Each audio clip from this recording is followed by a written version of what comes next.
პროფესიული განათლების მნიშვნელობა და შეთავაზება ბიზნეს. პროფესიული უნარების სააგენტო და განათლების სამინისტრო თანამედროვე სისტემის განვითარებას კერძო სექტორთან თანამშრომლობით გეგმავს და ბიზნეს პროექტებში ჩართვას თავაზობს. გეგმა პროფესიული კოლეჯების დაფუძნებას ან მის მართვაში გადაცემას ითვალისწინებს. გარდა ამისა, უწყებაში კომპანიების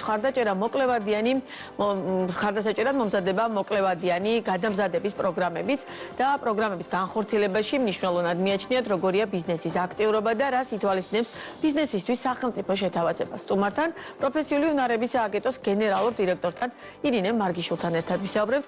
მოგესალმებით, ძალიან დიდი მადლობა გადაცემაში სტუმრობისთვის. პროფესიული განათლების თემა ალბათ ერთ-ერთი ყველაზე მნიშვნელოვანი ნაწილია. გუშინ მაგალითად ამ ეთერში ჩვენ სტუმრად ყავდა და ვისაუბრეთ ტექნოლოგიების ნაწილზე. ტექნოლოგიები როგორც პროფესიულად ერთ-ერთი ყველაზე კარგი საშუალება იმისთვის, რომ დავუშვათ ახალგაზრდას ადამიანს, ვინც უკვე სხვა პროფესიისაა, მოახდინოს საკუთარი თავის გადამზადება და მეორე ახალ პროფესიაში დასაკვეთეს და პროფესიულ განათლებას თავად ბიზნესი ანიჭებს ძალიან დიდ მნიშვნელობას. რეალურად სად ვართ დღეს პროფესიული განათლების კუთხით? ამას ვკითხობ ერთ ძალიან მარტივ მიზეზის გამო. სახელმწიფომ გადაწყვიტა, რომ პროფესიული განათლება მისთვის არის პრიორიტეტი. სპეციალურ პროგრამაში იმუშავა. ამ პროგრამაზე ბიზნესთან მეტნაკლებ კონსულტაცია იყო გავლილი, მაგრამ ეხლა სად ვართ? რა ეტაპზეა ეს რეფორმა? და რამდენად მე მხარდამჭერ მექანიზმებზე და ამ ყველაფერს დეტალურად კითხავთ აუცილებლად, მაგრამ მე მაინტერესებს საიდან მიწყებთ ახლა ამ არსებულ სიტუაციაში დაუშვათ ბიზნესთან თანამშრომლობას იმის გათვალისწინებით, რომ ბიზნესის დიახაც მნიშვნელოვანია პროფესიული განათლება, განსაკუთრებული დეფიციტური პროფესიები, ეს იქნება ტურიზმის სექტორში, სამასპინძლო სექტორი მთლიანად, სარესტორნო ბიზნესი თუ ამ შემდგომ, ძალიან მნიშვნელოვანია, მაგრამ ეს კადრები სადღაც ხომ მოვიდეს, აი საიდან მოყვავს ეს კადრი და სახელმწიფოს ამ ყველაფერზე როგორი პოლიტიკა აქვს. მოგესალმებით, დიდი მადლობა მოწვევისთვის. ძალიან მნიშვნელოვან თემას ვეხებით ჩვენ და მიხარია. პირველ რიგში ალბათ უმჯობესია დავიწყოთ პატარა შესწავლით. პროფესიული უნარების სააგენტო დაარსებული არის განათლების სამინისტროსა და სამრეწველო სავაჭრო პალატის მიერ და სააგენტოს ყავს ასევე მმართველობითი საბჭო.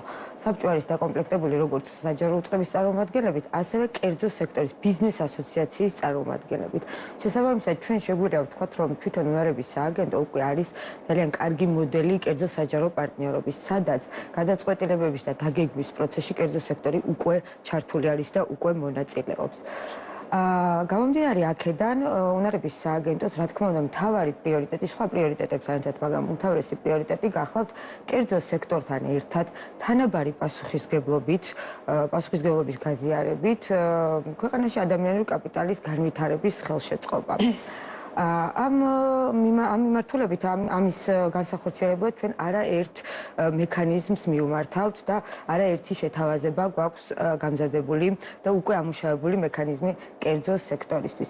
მაგალითად, ერთ-ერთი ფუნდამენტური და ყველაზე მნიშვნელოვანი არის კვალიფიკაციების შემუშავებაში ერთად ჩართულობა. აი თქვენი ძახითება დეფიციტური კადრების დეფიციტი სხვადასხვა დარგების მიმართულებაში. ნამდვილად მწვავედ დგას ეს საკითხი და ამ საკითხს ალბათ უნდა მოევლოს სწორედ იქედან მოგვარდეს იქედან, რომ სისტემაში გქონდეს თანამედროვე კვალიფიკაციები. რას ნიშნავს ახლა ეს კვალიფიკაციები მაყურებლისთვის, რომ მარტივად გასაგები იყოს? კვალიფიკაცია გახლავთ ის ჩარჩო დოკუმენტი, რომელიც კარნახობს ამა თუ იმ სექტორში რა უნარებს და ცოდნას უნდა ფლობდეს ადამიანი. შესაბამისად, ჩვენ შევიმუშავეთ თანამედროვე მეთოდოლოგია, რომელიც არის დაყრდნობილი, რა თქმა უნდა, საერთაშორისო გამოცდილებაზე და აქ არის ყველაზე მნიშვნელოვანი კომპონენტი ის, რომ კერძო სექტორის ჩართულობით იწერება და მუშავდება აღნიშნული კვალიფიკაციები. გამომდინარე იქიდან, რომ დარგები ძალიან სწრაფად ვითარდება, ინდუსტრიები დრო და დრო ამ კვალიფიკაციებს სჭირდება განახლება და სწორედ ახლა დადგა ის დრო, რომ სულ თავიდან განვაახლოთ სისტემაში არსებული კვალიფიკაციები. რა დრო დაჭირდება ამის განახლებას?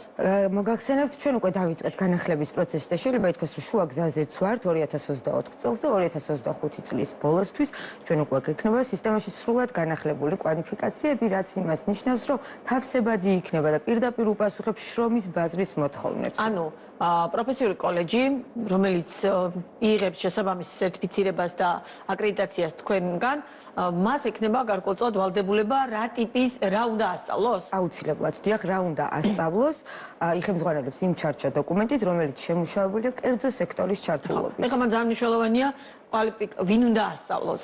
მე როდესაც პროფესიული კოლეჯების ხელმძღვანელები არიან ხოლმე ამ ეთერში, მე მათაც სულ ამას ვეკითხები. იმიტომ რომ პროფესიული სწავლება ეს რადიკალურად განსხვავებულია საუნივერსიტეტო სწავლებისგან, ხო? უხეშად რომ თქვა მედურგლემ როგორ გააკეთოს თავის საქმე, ეს უნდა ისწავლოს, ხო? აი ამ ნაწილში პირობითად საკონტროლო საქმე ვიღაცა უნდა ასწავლოს. შესაბამისად, ეს კვალიფიციური კადრები ყავს ქვეყანაში, რომ მე უკვე ვიღაცას ასწავლონ და თან კვალიფიციური კადრი მხოლოდ ისე კი არა, რომ ამ ადამიანმა რეალურად სერტიფიცირება, ანუ რეალურად პედაგოგია, ხო? ის არ არის უბრალოდ მცხოვრებელი ან უბრალოდ ამა თუ იმ სფეროს წარმომადგენელი. დიახ, კარგი კითხვა დასვით. სწორედ აქაც ძალიან მნიშვნელოვანი არის კერძო სექტორის ჩართულობა, იმიტომ რომ დარგი უნდა ასწავლოს სწორედ დარგის წარმომადგენლებმა. ჩვენ გვაქვს რამოდენიმე კარგი მაგალითი. ერთის მხრივ ვიტყვი იმას, რომ ხდება რა თქმა უნდა მსგავსი მასწავლებლების, პედაგოგების, დარგის პედაგოგების უნარების სააგენტოს მიერ გადამზადება სწავლების მეთოდებში და ეს არის პერმანენტული პროცესი. შესაბამისად ეს სერვისი ჩვენთან არსებობს და მემსახურებით ყველა მიმართულების მასწავლებლებს და კოლეჯებს და გარდა ამისა დარგის ბიზნესის შემოსვლა აი ამ კომპონენტში არის კრიტიკულად მნიშვნელოვანი. დურგლების მიმართულება ახსენეთ და ახლა სიტყვა მოიტანა და გეტყვით რომ ახალი. ხო, ახსენ იმიტომ რომ ერთ-ერთი განსაკუთრებულად იყო ერთი კოლეჯის მხრიდან ხაზგასმული რომ ეს დეფიციტური პროფესიაა. ზუსტად და სწორედ წელს ჩაეყარა 2024-ში ჩაეყარა საფუძველი ამ თანამშრომლობას, რაც გულისხმობს ზუსტად კერძო საჯარო პარტნიორობის ერთ-ერთ თანამედროვე მოდელს, კოლეჯის სპექტრის ბაზაზე შემოვიყვანეთ დურგლების ამქარი, წელს დაიწყება სახელოსნოს მშენებლობა, რაც იმას ნიშნავს, რომ კოლეჯთან ერთად კერძო სექტორი დარგი თვითონ წაიყვანს სწავლების პროცესს და შესაბამისად მასწავლებლებიც ეყოლება დარგიდან მოწვეული პედაგოგები. მაგალითად მოიყვანეთ, სპექტრი არის მართლა ამ თვალსაზრისით ძალიან ნოვატორი, ძალიან ბევრ საქმეში, მაგრამ რამდენად ბევრი სპექტრი ყავს კოლეჯი ამ შემთხვევაში და რამდენად თვითონ პროფესიული კოლეჯები მზად არიან, რომ რეალური ცოდნა მისცენ. დიახ, ზუსტად მაგისთვის ღია არის განათლების სამინისტრო და უნარების სააგენტო, რაც შეიძლება მეტი პრაქტიკა დავნეგოთ მსგავსი მოდელების სისტემაში. საბედნიეროდ გვაქვს წარმატებული მაგალითები, შეგვიძლია ვთქვათ, რომ BK Construction-ის და განათლების სამინისტროს მიერ დაფუძნებული კოლეჯი კონსტრუქტორი საკმაოდ წარმატებით ოპერირებს სამშენებლო მიმართულებით, სარკინიგზო კოლეჯი გვაქვს ასეთი მოდელზე დაფუძნებული, სათავგადასავლო ტურიზმის სკოლა და ასე შემდეგ. შესაბამისად, ჩვენ კიდევ გვაქვს მოლაპარაკებები მსხვილ ბიზნესებთან იმისთვის, რომ შემოვიყვანოთ განმახორციელებლად პროფესიულ განათლებაში. ბიზნესისთვის შეთავაზება, აი როგორ გამოიყურება ეს შეთავაზება, რას ეუბნებით ბიზნესს. ერთია რომ დავუშვათ განსაზღვროთ კვალიფიკაციები, მე ამ კვალიფიკაციების მიხედვით კოლეჯებმა მოახდინო გადამზადება და ამ ადამიანებისთვის სწავლება და მეორეა ბიზნესს რას თავაზოთ, ანუ რით აინტერესებთ ბიზნესს. გასაგებია რომ ბიზნეს დეფიციტური კადრების პრობლემა აქვს და დაინტერესებულია, მაგრამ ბიზნეს თვითონული კადრის გადამზადება უჯდება თანხა, ხო? აი ამ პროცესში როგორ თანამშრომლობ და რა ტიპის მხარდაჭერაზეა საუბარი, როდესაც სახელმწიფო მზად არის რომ ბიზნეს ამ ნაწილში შეეხიდოს. კი ბატონო, მოგახსენებთ, დავიწყოთ არსებობს უამრავი მოდელი თანამშრომლობის, რომლისთვისაც კიდევ ერთხელ ვიძახი, ჩვენ აბსოლუტურად ღია ვართ, თუმცა ამ ეტაპზე ჩვენ შეთავაზებაში შედის ის, რომ თანაინვესტირება მოხდეს, როგორც ფინანსური, ასევე მატერიალური და ადამიანური რესურსის და ერთობლივად მოხდეს განხორციელება ამა თუ იმ სასწავლო მიმართულების. ეს ნიშნავს ასევე სასწავლო პროცესების უზრუნველყოფას, აქედან აკადემიური ცოდნით მხარდაჭერას კერძო სექტორის და ასე შემდეგ. ეს სქემა როგორია, როგორ თავაზობთ, ან როგორ არჩევთ დაუშვათ ბიზნესის ვის უნდა შესთავაზოთ ბიზნეს სექტორიდან, რომელ სეგმენტს, ანუ აი ამაზე ინფორმაციას როგორ იღებთ? ვის უფრო მეტად ესმის ან ჭირდება ესა თუ ის სეგმენტი?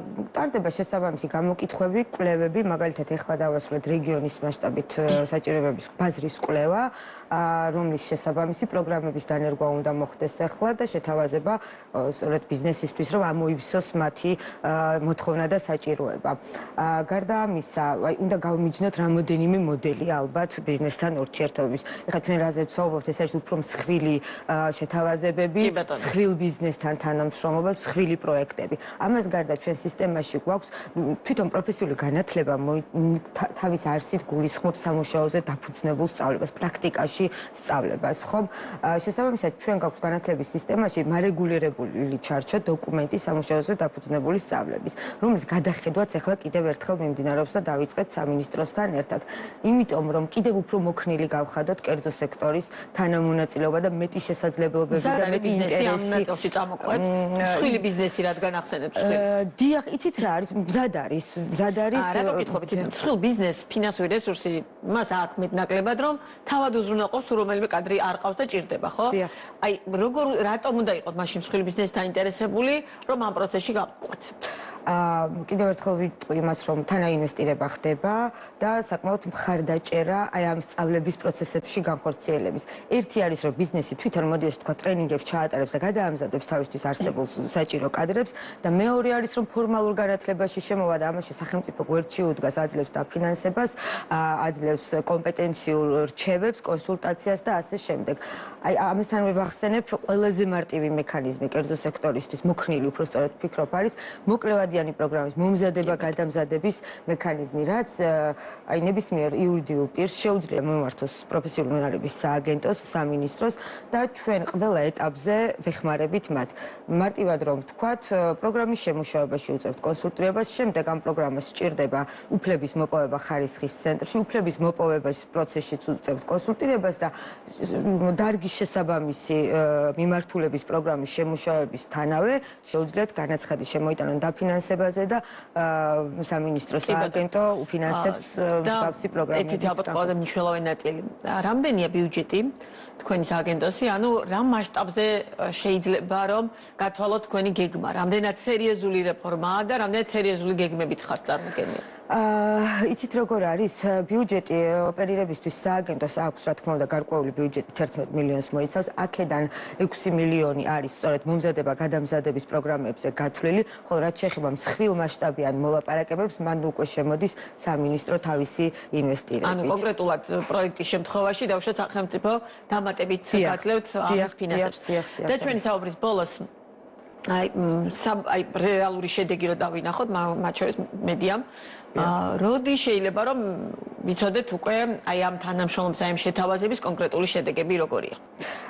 ძალიან რთული იქნება კონკრეტული დროს და ვადის გაზომა, რადგან მოგეხსენებათ განათლების სფეროში ადვილი არ არის და სწრაფად არ ხდება უკუგების ამოღება, თუმცა ეს პროცესი დაძრული არის, უკვე პრაქტიკაში მაგალითები გვაქვს დღეს ხელშესახები და ვიმედოვნებთ, რომ რა ვიცი 1-2 წლის განმავლობაში კიდევ ამაყავთ შეგვეძლება ვთქვათ, რომ კონკრეტულ მიმართულებებზე ჩვენ საგრძნობლად გავაუმჯობესეთ მდგომარეობა.